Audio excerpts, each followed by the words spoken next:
श्री सच्चिदानंद सद्गुरु भरद्वाज महाराज की जय। श्री सच्चिदानंद सद्गुरु पूर्णानंद महाराज की जय।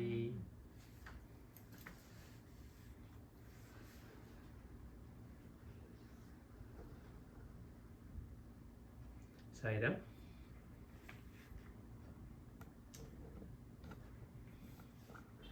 గత వారం బాబా చెప్పిన కథల్లో ఒక అందమైన గుర్రం ఉండేది ఒకడికి. వాడు ఎంత శ్రమించినా కానీ అది జంట గుర్రంతో కలిసి పనిచేయలేదు. దాన్ని ఎన్ని దేశాలు తిప్పినా కానీ ప్రయోజనం లేకపోయింది. ఎంత శిక్షణ ఇచ్చినా అది లొంగలేదు. చివరికి ఒక పండితుడు దాన్ని ఎక్కడి నుంచి తెచ్చారో అక్కడికే తీసుకుపోమని సూచించాడు. అలా చేయగానే ఆ గుర్రం సక్రమంగా పని చేయనారంభించింది అని బాబా చెప్పారు. అంటే బాబా ఒక బోధన దక్షత అత్యద్భుతమైంది. కాకపోతే ఒక్కొక్కసారి మన స్థాయిలో మనం అందుకునేట్టుగా ఉండవన్నమాట. దానికి మాస్టర్ గారు మనకి వివరించారు. అందమైన గుర్రం అంటే వాసనలతో మదించిన మనస్సు, ఉట్టి మనస్సు కాదు, తీవ్రమైన వాసనలతో, అంటే కోరికలతోటి, అంతకుముందున్న వాటితోటి, అన్నిటి పట్ల. ఊరికే మనసు అంటే పర్వాలేదు, కానీ వాసనలతో మదించిందట. ఈ సంకేతాన్ని మాస్టర్ గారు అంటున్నారు, అంతకుముందు కూడా వివరించాను. అయితే అది వాడు ఎంత శ్రమించినా కానీ అది జంట గుర్రంతో కలిసి పనిచేయట్లేదు, ఒంటరిగానే పనిచేస్తుంది తప్పించి. అది కూడా అందమైన గుర్రం ఇవ్వండి, అంటే మదించిన మనస్సు. జంట గుర్రం అంటే మంత్రం అని చెప్పవచ్చు, యోగ పరిభాషలో ప్రాణచరణం అని కూడా చెప్పవచ్చు. దానితో కలిసి మొదటి గుర్రం పనిచేయకపోవడం అంటే నిరంతర మంత్ర జపంలో లయించక పరిపరి విధాల పరుగులు పెట్టడం అన్నమాట. అంటే మనం మంత్రం చేస్తూ ఉన్నా కానీ మనం అనుకుంటాం కొంచెంసేపు నామం చేసుకుందాం, మంత్రం చేద్దామని. మనస్సు దాంతో కలిసి పనిచేయదు. కొంచెంసేపు అయ్యో ఎక్కడ స్టార్ట్ చేసాం, ఇప్పుడేమో ఆలోచిస్తున్నాం, రేపు ఏదో చేయాలి, ఆఫీస్కి ఏదో వెళ్ళాలి, ఇలాంటి ఆలోచనలే మనకు వస్తూ ఉంటాయి. లేకపోతే ఇంకేమన్నా ఆ సమస్యలు ఉంటే మనకి అవే గుర్తొస్తాయి తప్పించి మంత్రం అనుకుంటాం, కొన్నిసార్లు పగని జారిపోతుంది. అంటే కలిసి పని చేయకపోవడం అంటే అదే. అరే నేను వాళ్ళు ఎట్లయినా చేద్దామని అనుకున్నాను అంటే మనం అన్నీ అధీనంలో ఉంటాం కానీ మన మనసే మన అధీనంలో ఉండదు. అందుకని అదే పని చేయకపోవడం అంటే అంటున్నారు. మంత్రంతో మామూలుగా అయితే ఆ మంత్ర జపంలో లయించాలట. అట్లా కాక అదేం చేస్తుందంటే పరిపరి విధాల, అంటే రకరకాల, అసలు ఒక డైరెక్షన్ కూడా ఉండదు. ఆఫీసే గుర్తొస్తుందో, చిన్నప్పటి విషయాలే గుర్తొస్తాయో, మన పిల్లలే గుర్తొస్తారో, ఇంకేదో గుర్తొస్తుందో, అసలు సంబంధమే ఉండదు అనమాట. అదే లేక యోగ పరిభాషలో శ్వాసక్రియతో ఐక్యత చెందకపోవడం అని చెప్పవచ్చు. ఎన్ని సాధనా మార్గాలు దానికి ఉపకరించలేదు. అంటే బాబా ఏం చెప్పారు, వాడట అందమైన గుర్రాన్ని అది జంట గుర్రంతో పనిచేయట్లేదని తర్వాత ఎన్నెన్నో దేశాలు తిప్పాడట, అయినా ప్రయోజనం లేకపోయింది. తర్వాత గుర్రానికి ఎంతో శిక్షణ ఇప్పించాడట, అయినా కానీ లొంగలేదు. అంటే మాస్టర్ చెప్తున్నారు, దాని అర్థం ఎన్ని సాధనా మార్గాలు దానికి ఉపకరించలేదు. ఎవరండి పారాయణ చేస్తే మనసు కుదరట్లేదు, లేదా ఇంకోటి చేస్తే కుదరట్లేదు అనుకొని ధ్యానం చేద్దామనో, మంత్రం చేస్తున్నామనో, హోమం చేద్దామనో, రకరకాలు ఉన్నాయి కదా సాధనలు. లేకపోతే అష్టాంగ యోగము, ఇప్పుడు ఎంతోమందికి ఎన్నో మార్గాలు ఉన్నాయి. ఎన్ని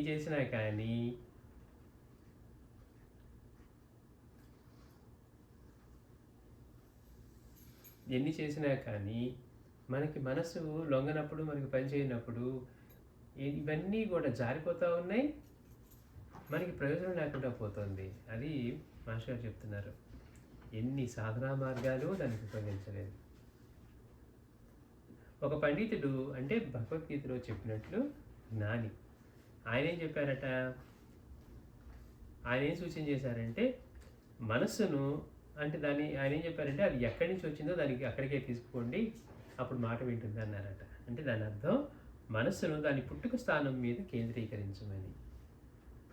అంటే అసలు ఈ ఆలోచన ఎక్కడి నుంచి వస్తుంది, నాకు ఎందుకు ఇలా అనిపిస్తుంది, మనం ఆలోచనకి కంగారు పడిపోతాం. అయ్యో ఇది అనవసరంగా వచ్చిందే, లేకపోతే నేను ధ్యానం చేద్దాం అనుకుంటుంది, ఇదేంటి పిచ్చి ఆలోచనలు వస్తున్నాయి, ఇంకోటి ఏదో వస్తుంది అనుకుంటాం.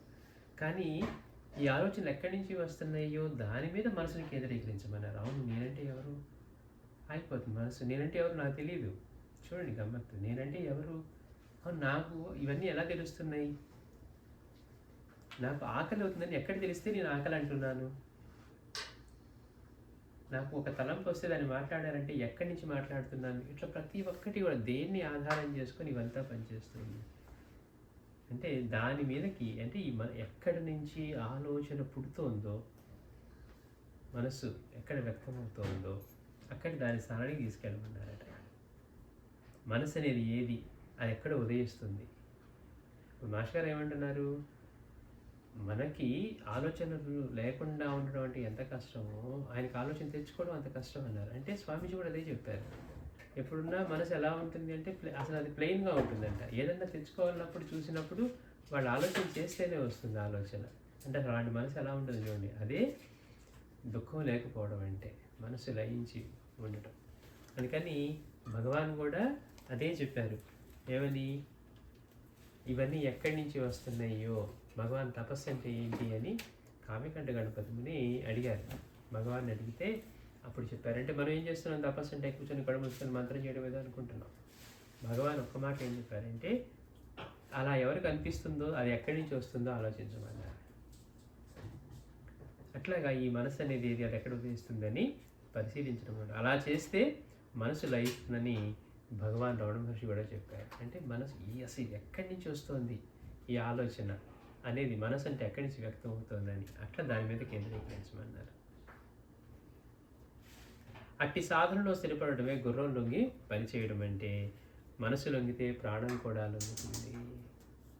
అంటే ఈ చరణం, ప్రాణచరణం కూడా, మన బ్రీతింగ్ ఇవన్నీ మనకు తెలియవు, అసలు ఎలా జరిగిపోతుంది కాబట్టి దాని గురించి పట్టించుకో. కానీ మనలోనే రకరకాల భావాలు, భావోద్వేగాలు మనం వ్యక్తమవుతున్నప్పుడు మన ప్రాణచరణం కూడా దానికి తగ్గట్టుగానే ఉంటుంది. ధ్యానం చేసుకున్నాం, పల్స్ ఎలా ఉంటుంది, ఎంతో ప్రశాంతంగా ఉంటుంది. లేదు మాట్లాడుతూ ఉన్నాం, కోపంతో మాట్లాడుతూ ఉన్నాం, ఇంకేదో ఎమోషన్ వ్యక్తం అవుతుంది, అప్పుడు మళ్ళీ దానికి తగ్గట్టుగానే పనిచేస్తుంది తప్పించి. అంటే ఇట్లా ఎప్పుడైతే మనసు మీద మనం కేంద్రీకరించి అది ఎక్కడి నుంచి వస్తుందని మనం ప్రయత్నం చేస్తామో అప్పుడు ఇది కూడా లొంగుతుంది అంటారు. కారణం ఆ రెండింటికి మూలం ఒక్కటే. అంటే ఉత్తమాధికారికి మనస్సు స్వస్థం కావడం వల్ల ప్రాణచలనం దానికే, అదే ప్రాణాయామాదులు అవసరం లేకనే కేవలం కుంభకాన్ని పొందుతుంది. అంటే అప్పుడు వాటి యజమాని పని నెరవేరుతుంది అంటున్నారు. ఇప్పుడు మనం పారాయణ చేసుకుంటూ ఉంటాం, వేరే సాధనలు ఏవి లేకుండానే మనసు మనకి ప్రశాంతం అవుతుంటుంది. బీట్ తగ్గుతూ ఉంటుంది, పల్స్ ఎలా ఉంటుంది, ప్లెజెంట్గా ఉంటుంది మనకి. అంటే యాజిటేటెడ్గా ఉండదు.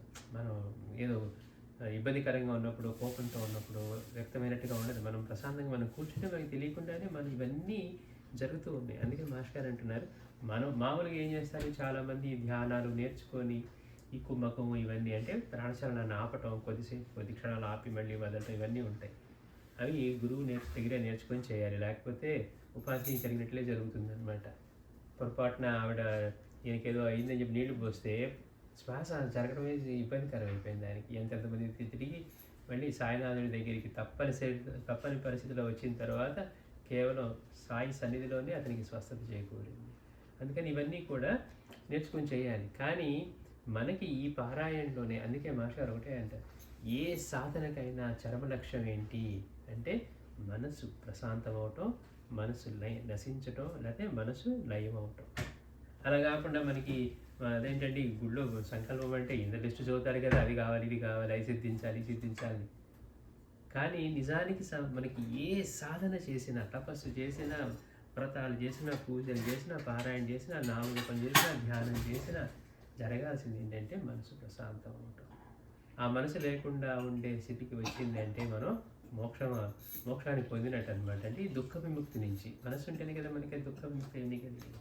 అది మనం గత వారం బాబా చెప్పిన కథకి మాస్టర్ అత్యద్భుతమైన వివరణ ఇచ్చారు. అంటే ఇది మన సాధన ఎలా జరుగుతుంది, మనం దేని మీద కేంద్రీకరించాలి. తర్వాత 16/11 అంటే 16వ తారీఖు నవంబర్ 1910 బాబా ఒక కథ చెప్పారట. నేను ఒకప్పుడు ఫకీర్తో ఉన్నాను, బాబా చెప్తున్నారు. బాబా ఒకప్పుడు ఒక ఫకీర్తో ఉన్నారట. అతడు భోజన ప్రియుడు. ఎవరు? ఆ ఫకీరు. ఒకరోజు నన్ను ఆయనను ఎవరో విందుకు ఆహ్వానించారు. బాబాని, ఆ ఫకీర్ని ఎవరో విందుకు ఆహ్వానించారట. ఫకీరు భార్య నాకు ఒక కుండనిచ్చి అందులో రుచికరములైన వంటకాలను తీసుకురమ్మని. బాబా ఏ ఫకీర్తో ఉంటున్నారో ఆ ఫకీర్కి ఆయన భార్య అందట ఒక కొండ ఇచ్చిందంట. మీరు ఎట్లాగో ఎవరో విందుకి వెళ్తున్నారు, ఎవరో ఆహ్వానించారు కదా, వచ్చేటప్పుడు ఆ రుచికరమైన వంటకాలు అందులో వేసుకొని తీసుకురమ్మన్నారట. విందులో అతిగా ఆరగించి భుక్తాయాసంతో ఫకీర్ అక్కడే నిద్రపోయాడు.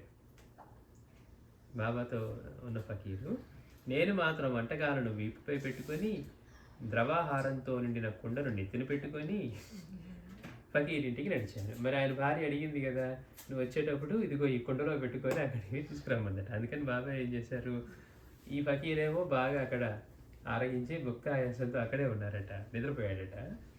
మా బాబా అంటున్నారు, నేను మాత్రం వంటకాలను వీపుపై పెట్టుకొని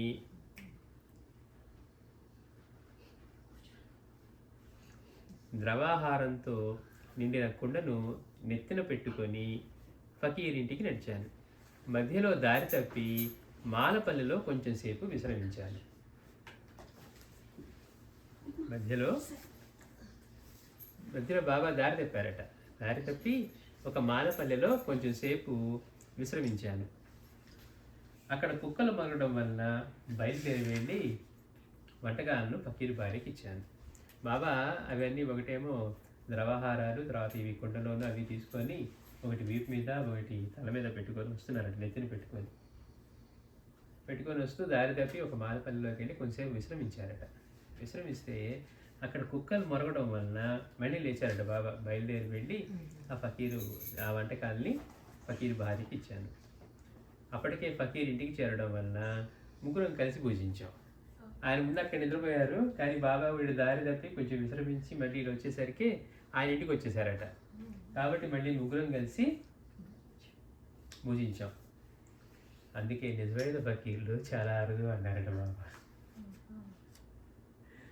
ఏమన్నా అర్థమైంది కదా, ఏదో బాగానే ఉంది. బాబా ఫకీర్తో ఉంటున్నారు. ఫకీర్ వీళ్ళిద్దరిని ఎవరో విందుగా ఆహ్వానించారు. సో వీళ్ళిద్దరు వెళ్దాం అనుకుంటే ఆ ఫకీర్ గారి భార్య ఏమందట, వచ్చేటప్పుడు అక్కడి నుంచి రుచికరమైన పదార్థాలు కుండలో పెట్టుకొని తీసుకురమ్మందట అని బాబాకి ఇచ్చారట. సరే ఇద్దరు పెట్టారు.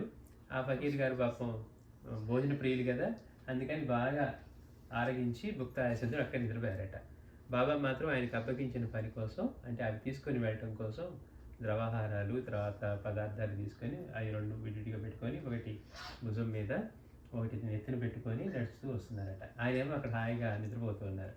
వస్తూ ఉంటే దారి తప్పి బాబా ఒక మాలపల్లికి వెళ్ళారట. అంటే దారిలో ఎటో వెళ్ళటం వల్ల సరే అక్కడ కొంచెం విశ్రమిస్తే అక్కడ ఏమైంది, కుక్కలు మొరగటం మొదలుపెట్టాయట. అందులో ఈ దగ్గర తినే పదార్థాలు ఉన్నాయి కదా, అందుకని బాబా లేచి మళ్ళీ ఫకీర్ గారి ఇంటికి వచ్చి ఆ పదార్థాలు ఆయన భార్యకి ఇచ్చారట. అంతలో ఫకీర్ కూడా ఇంటికి వచ్చారట. అక్కడ విశ్రమిస్తున్నారు. అంటే బాబా ఇక్కడ మధ్యలో విశ్రమించడం వల్ల, దారి తప్పటం వల్ల కొంచెం ఆయన కూడా వచ్చేసారు. వచ్చిన తర్వాత అడిగిందేమో ఆవిడ, కానీ మళ్ళీ ముగ్గురం కలిసి భుజించాం అని బాబా చెప్పారు. ఈ కథని మనకేమర్థమవుతుంది, కథ వినడానికి బాగుందండి, చక్కగా బాబా ఎంత సేవ చేశారు, ఆయనతో కలిసి ఉన్నారు, ఆయన భార్య కోరికని మళ్ళీ అవన్నీ మోసుకొని తెచ్చిచ్చారు, అంతా బాగుంది. కానీ ఆయన యొక్క ఆధ్యాత్మిక బోధ అందుకోవటం మన వల్ల ఎక్కడ అవుతుంది? కథని కథగా వింటున్నామే కానీ మాస్టర్ గారు వివరిస్తున్నారు.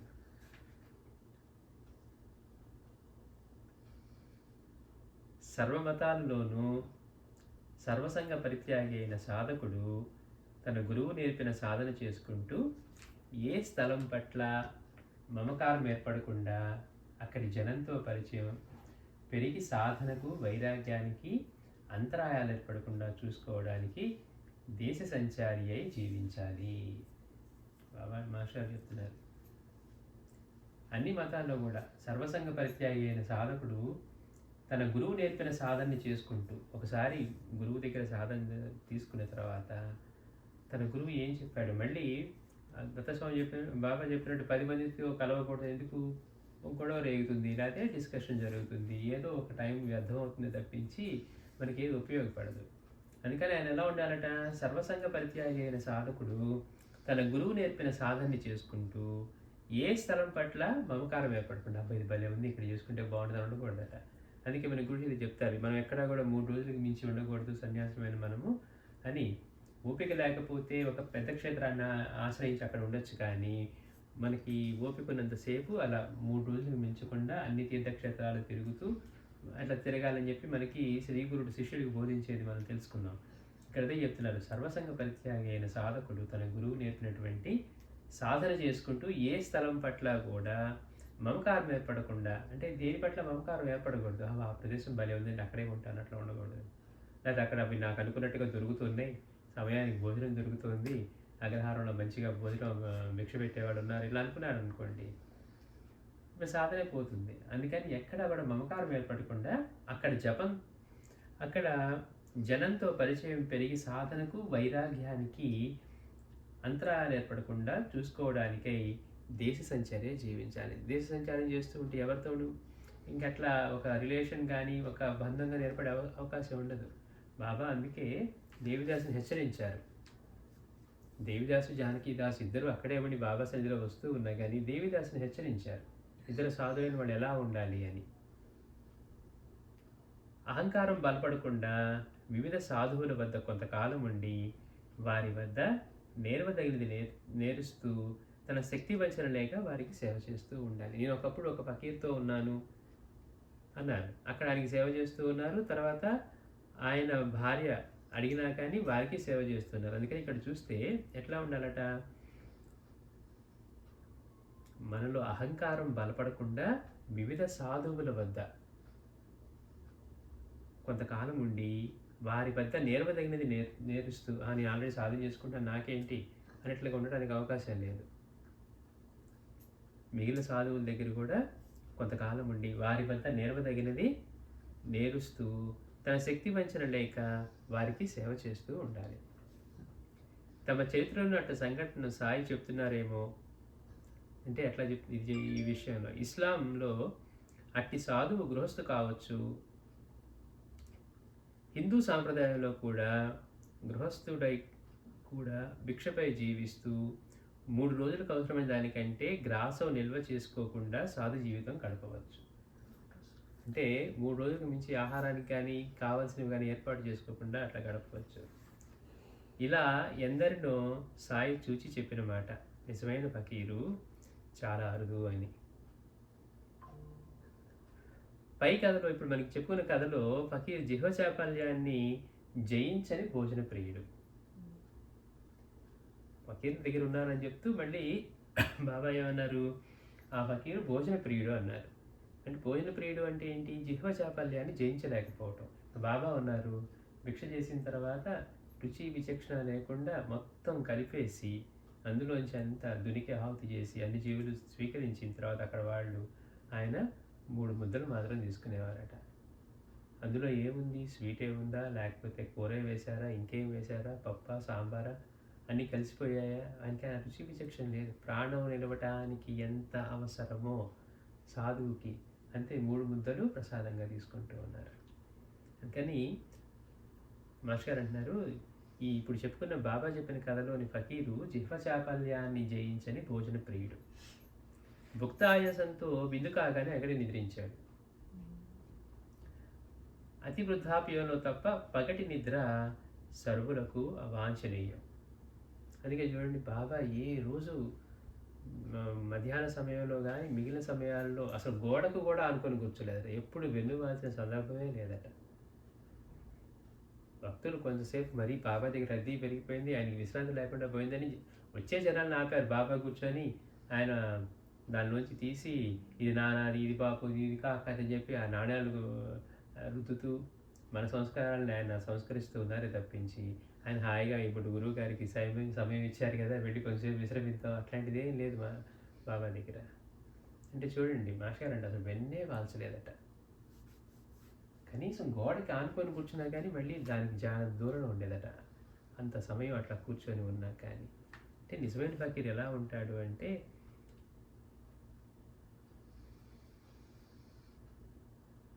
అట్లా మధ్యాహ్నం నిద్రించడం కానీ అట్లా. ఈయనేంటి, ఆ భుక్తాయాసం విందు కాగానే అక్కడే నిద్రించాడు.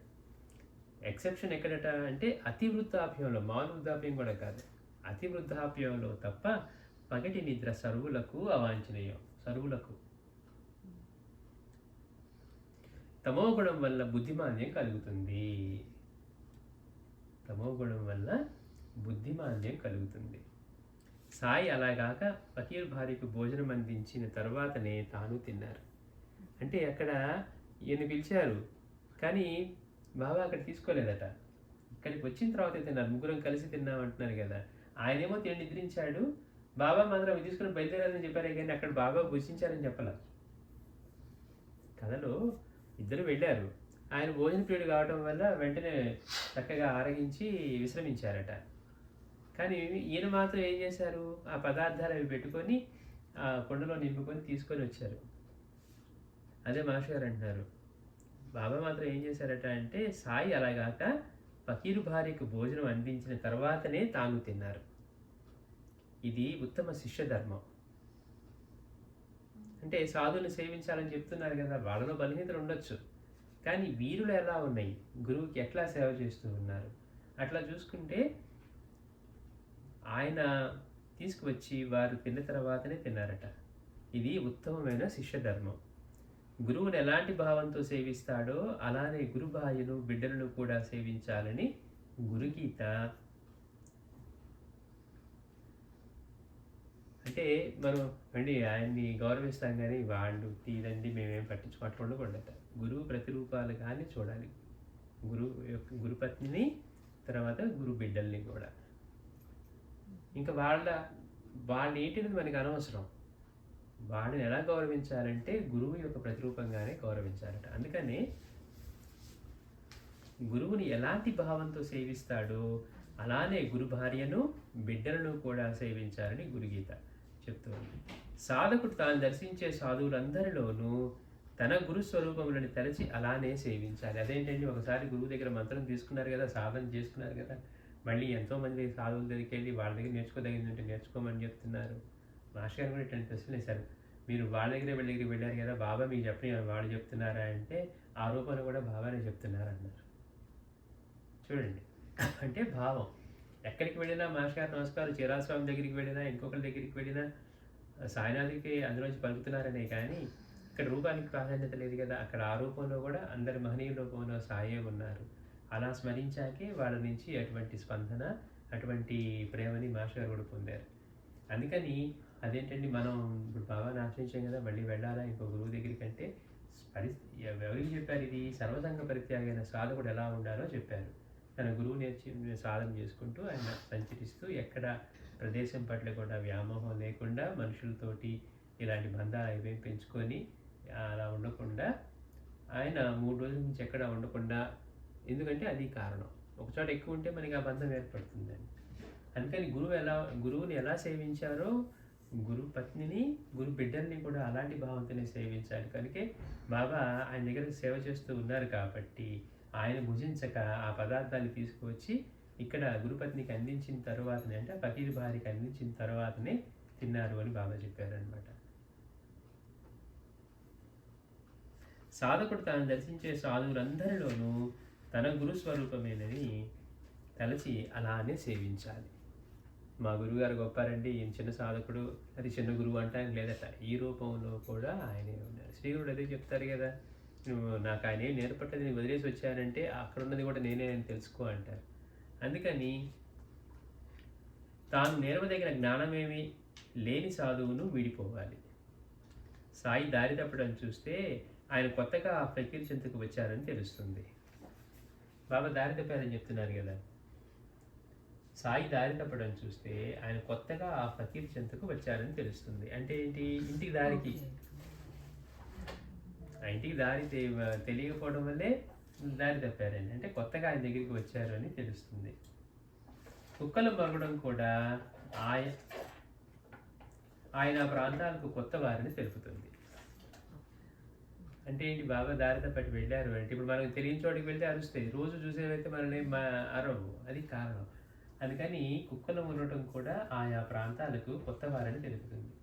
ఈ కథ గురించి ఆలోచించిన కొద్దీ సాధు జీవనానికి సంబంధించిన విధి నిషేధాలతో చక్కగా బోధపడగలవు అంటున్నారు.